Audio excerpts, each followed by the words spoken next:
Hello everyone, good morning, Suprabhat. I am Dr. Pawan Kumar Jha from Siemens Group of Institution. Today we will discuss what are the main advantage of क्या accounting. आज के session में हम लोग ये समझेंगे कि accounting का क्या एडवांटेज है। जैसे कि हम सभी कोई जानते हैं, चाहे वो ट्रेडिंग ऑर्गेनाइजेशन हो या नॉन ट्रेडिंग ऑर्गेनाइजेशन हो, सभी प्रकार के ऑर्गेनाइजेशन में अकाउंटिंग इंपॉर्टेंट रोल प्ले करता है।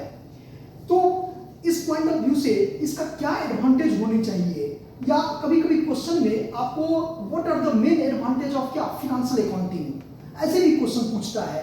तो चाहे आपको एडवांटेज ऑफ अकाउंटिंग पूछे या चाहे एडवांटेज ऑफ फाइनेंशियल अकाउंटिंग पूछे, बोथ आर सेम। तो इसको हम लोग इस तरह से भी समझ सकते हैं।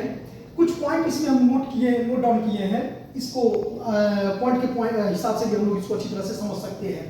तो सबसे फर्स्ट पॉइंट है कि accounting provides complete and systematic record. ये फर्स्ट पॉइंट कहता है कि जितने भी मॉनेटरी ट्रांजैक्शन होते हैं उन सभी ट्रांजैक्शनों को बिजनेस के बुक्स में सिस्टमैटिक मींस एक सीक्वेंस में क्या किया जाता है, रिकॉर्ड किया जाता है। जैसे कि अकाउंटिंग का डिफिनेशन भी था कि accounting is the art of recording classified. तो फर्स्ट पॉइंट था रिकॉर्डिंग। तो अकाउंटिंग जो है सो किसी भी मॉनेटरी ट्रांजैक्शन को बिजनेस के बुक्स में सिस्टमैटिक वे में रिकॉर्ड करने में हेल्प करता है, मदद करता है।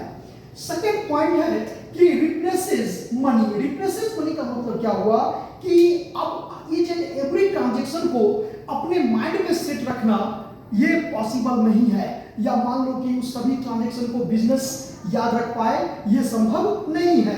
तो अकाउंटिंग इसमें भी हेल्प करता है कि अब किसको कितना, जैसे मान लीजिए कि किसी से हम 500 रुपये का सामान परचेज किए, अब सप्लायर से परचेज किए और उसको हम डिफरेंट डेटर को हम क्या किए, उनको सामान बेचे।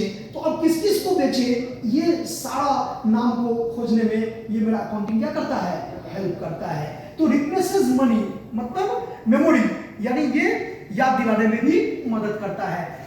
नेक्स्ट पॉइंट है पॉइंट नंबर 3, ये कहता है कि इंफॉर्मेशन रिगार्डिंग प्रॉफिट और लॉस। अकाउंटिंग मुझे किसी भी बिजनेस का प्रॉफिट और लॉस को कैलकुलेट करने में हेल्प करता है।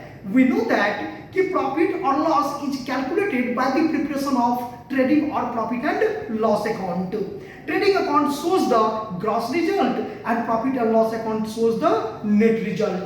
तो हमको ये भी अकाउंटिंग हेल्प करता है कि किसी बिजनेस का क्या प्रॉफिट होगा या क्या लॉस होगा, इसको फाइंड आउट करने में मदद करता है। अनदर पॉइंट है कि इंफॉर्मेशन रिगार्डिंग फाइनेंशियल पोजीशन, यानी अकाउंटिंग जो है सो ये भी इंफॉर्मेशन प्रोवाइड करता है कि उस बिजनेस का फाइनेंशियल पोजीशन क्या, मींस फाइनेंशियल पोजीशन जो फाइंड आउट किया जाता है वो bye the preparation of financial statement, यानी बैलेंस शीट। हम लोग किसी भी बिजनेस का अगर फाइनेंशियल पोजीशन को जानना है तो हम लोग बैलेंस शीट को क्या करते हैं, प्रिपेयर करते हैं। Balance sheet is the second part of the financial statement. ये बैलेंस शीट जो है सो फाइनेंशियल स्टेटमेंट का सेकंड पार्ट है, क्योंकि फर्स्ट पार्ट इनकम स्टेटमेंट है जिससे हम रिजल्ट के बारे में जानकारी प्राप्त करते हैं, और सेकंड पार्ट जो है वो है पोजीशन स्टेटमेंट मतलब बैलेंस शीट, जिससे उस बिजनेस का कितने उसके पास में एसेट्स है, क्या लायबिलिटी है, क्या फंड है, क्या कैपिटल है, इसकी जानकारी प्राप्त होती है। अनदर पॉइंट है enables comparative study.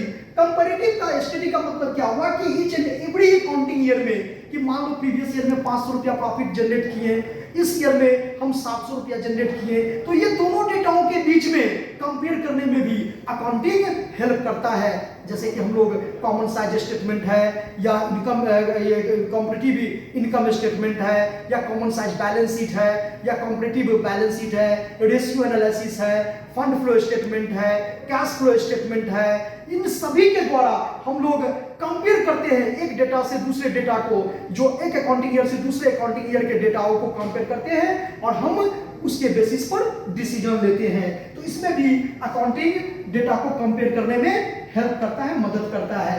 Next point है कि हेल्पफुल इन मैनेजमेंट ऑफ क्या बिजनेस, यानी किसी भी बिजनेस को कैसे मैनेजमेंट किया जाए, कैसे उसका प्लानिंग किया जाए, कैसे उसको कंट्रोलिंग किया जाए, कैसे उसको मतलब ऑर्गेनाइजिंग जो भी मैनेजमेंट का फंक्शन है उसको फॉलो करते हुए उस बिजनेस को कैसे मैनेजमेंट किया जाए, इसमें भी अकाउंटिंग हेल्प करता है। जैसे अगर अकाउंटिंग प्रॉफिट और लॉस को फाइंड आउट नहीं करेगा तो हम कोई नया डिसीजन नहीं ले सकते हैं, तो डिसीजन मेकिंग में भी ये काम करता है। तो helpful in assessment of tax liability, ये भी एक इंपॉर्टेंट पॉइंट है कि how to compute taxable income, taxable income को कैसे कंप्यूट करेंगे ये मुझे टैक्स अकाउंटिंग बताता है।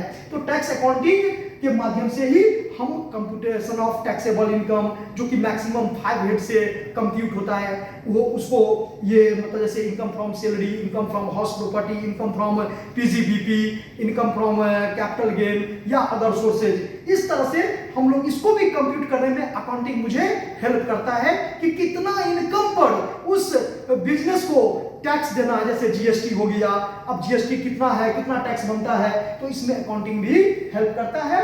और लास्ट पॉइंट है कि अकाउंटिंग फंड को रेज करने में, लोन को बढ़ाने में मदद करता है कि अगर कोई बिजनेसमैन है, कोई जो बिजनेस करता है, अगर उसके बिजनेस का रिजल्ट प्रॉफिट अच्छा से आया है तो उसमें सभी इन्वेस्टर मनी इन्वेस्ट करना चाहेगा, तो फंड को रेज करने में भी अकाउंटिंग हेल्प करता है। इस तरह से अकाउंटिंग का ये एडवांटेजेस है। Thank you all of you.